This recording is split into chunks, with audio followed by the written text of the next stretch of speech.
I've seen two games today. I saw uh, Manchester United bring back that vibes of Fergie time, Howard Webb, and all the rest. Well, Howard Webb is still in charge of the PGMOL or whatever they call itself, LOL, LMOL, whatever it is called. Um, where whether it's a penalty or it's not a penalty, I don't know. Some soft penalties have been given in the league this season, especially towards the end of last season and this season. But I'm going to still focus on the Arsenal game. I think that at some point you would say to yourself that Man United deserve their comeback win. Yes, to go down 2-0. Onana was supposed to be a sweeper keeper, but I guess APC have removed subsidy from the broom that he needs to use as a sweeper, so he couldn't sweep. Because for that time, I only used go for all of the life of me. I thought he could have run out and narrowed the angle and made it easy. Tawa only came in out from the middle to come score that goal. But that's not to take away credit for our very own Tawa Woni for doing what he knows how to do best. Three in theory now in this season, and to think that he's not played 90 minutes in any of these games, and yet he scored more goals than some of the players that have played 90 minutes. That's awesome. Congratulations to him. And even though they've not won, he scored in two games where they've lost, but you can tell that he's putting in the shift. Very soon they will see the win, and his goals will bring the win. I just don't want them to fight relegation like they fought last season. Now let's go to the Arsenal game at the Emirates. I'm not trying to underrate, look down on Fulham here, but I thought that it was a game that Arsenal should have won. Arsenal had a great opportunity to have won that game. They considered pretty early, nasty positioning, loose pass. That can happen to anybody. It was early enough, they could have gone in. I've been complaining about something. It seems to me like all of a sudden, Odegaard just wants to make the team play badly. I don't know if it's a deliberate thing, but it's a history with Arsenal team. So maybe now Odegaard is the new Mesut Ozil or is the new Adebayor. And this is, no, not Adebayor, the new Aubameyang. Now this is the reason why I'm saying that. Odegaard is a midfielder. And for the life of me, a lot of people say, oh, he's playing his midfield to the right. Odegaard plays 90 minutes or 80 minutes or whatever minutes he plays. He believes that his passing should only go to Bukayo Saka and nothing else. And sometimes there are acres of space.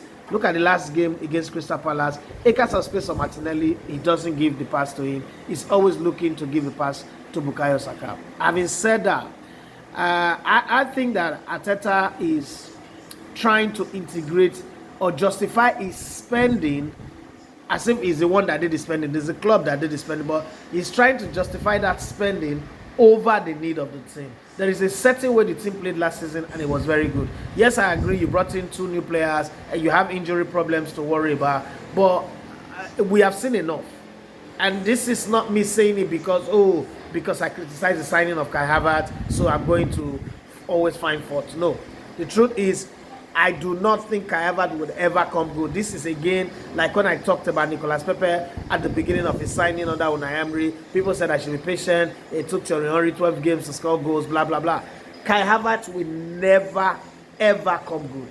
He did well in Bayer Leverkusen, but we should have judged him from his Chelsea days, not his Bayer Leverkusen days, because those were many moons ago. Well, we're seeing how he's playing. His arrival at the box is slow. He gets the ball, he's trying to pass back. The goal that Fulham scored first. You get a ball and you're passing the ball back. Can't you turn? There's acres of space, so you turn the ball and move it forward. That's crazy. There's a whole lot to talk about the Kai Havertz story. Now, Declan Rice. Why did we get Declan Rice? We got Declan Rice to be a defensive shield for the centre back. But all of a sudden, Kai Havertz have become, Declan Rice is not really shielding that defense very well. Against Crystal Palace, they say we went one man down and he did the job. I really didn't see the job that he did. We just managed to win that game. Again, this is a game that Arsenal should win. Now, I'm not underrating or talking down Fulham, but I think that they should have won that game.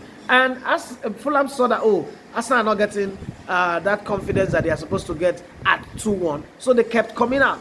Then they were one man down when Kevin Bassey got the red card. They still were coming out, and Arsenal was playing at the back foot, keeping that low block, defending like they were afraid. And truly, Zinchenko, nasty tackle that was not needed on Adama Traore. Adama Traore also kept himself going. Corner kick, and then we're defending like, I don't know, hordes of bees over a yellow sunflower, and we considered. Again, we couldn't go forward to do anything. The notable mention must go to people like Eddie Nketiah that I've always criticized. I think it did well. And Fabio Vieira, who came on and was all over the place. I expect that that's supposed to be the kind of job that Martin Odegaard will do. Odegaard is feeling too comfortable. Maybe the captain's armband have changed his game, I don't know. But he's feeling too comfortable. He just feels like his responsibility is to be on the right, get a shot, angle it, either shoot it well or play it wide. I just don't get it. There are games you lose, you say, okay, we lose this game because we played against a superior opposition. Again, not underrating Fulham, I keep saying it, but Arsenal shouldn't be losing this game. You know, you say you're chasing, you're going to improve, you're chasing. Even if you're not chasing the title, let's say Man City have reinforced themselves so good that they will win the title. But Arsenal should be in the race. It shouldn't be a stroll for Man City. And we play like this and a confused tactics. I bet the players are confused about the tactics of the coach. Like, what are they really playing? Why are we shafting Thomas Partey to the defense so much so like he doesn't even know how to play in the midfield anymore? And then those exchange, the players are confused. 1 minute you're playing at right fullback. This is not the time to experiment. You can experiment in FA Cup, on Carabao Cup, that we don't want to win anymore. Okay? But not in the league. This is the 20th year that Arsenal have not won the league, and it should be games like this that Arsenal have not lost a league title in these 20 years because of a big team or a top 4 team that defeated Arsenal. It's always that Crystal Palace game, that game against Southampton, that game against Fulham, that game against Brentford, that game against Everton. You know, those type of games where you know this team will not win after drawing this game against Arsenal. They might go 10 games without winning a single game. But then against Arsenal, people who have not scored in 2023 will find a way to score goal. People who have not even hit the bar before will find it. I don't understand. Arteta should stick to the system that worked last season. If it means putting your new signing on the bench because they are not integrate them gradually. It's not by force that because you sign new players, they all must play. And then if you have defensive problem, go out in the market now that the window is open to buy. Stop taking Thomas Partey, trying to play him in multiple roles. He should play as a fullback and at the same time as a midfielder. There is nothing. All this whole idea, it's not a position. Inverted fullback, inverted winger. It's not a position. If you want to play 3 at the back, go flat 3 at the back and put 5 men in the middle. If you want to play 4 at the back, go flat 4 at the back. But wait, what do I know? At the end of the day, it's Arteta and Edu that will carry the can. At this stage, I know that a bad season means Arteta will be fired. So if he's playing with his job, that's his business. For all I care, I think this game that Arsenal drew today, Arteta is the reason why Arsenal drew this one. This is not one that I want to blame any player. It is Arteta with his experiment and his confused tactics that have cost Arsenal maximum 3 points in this game.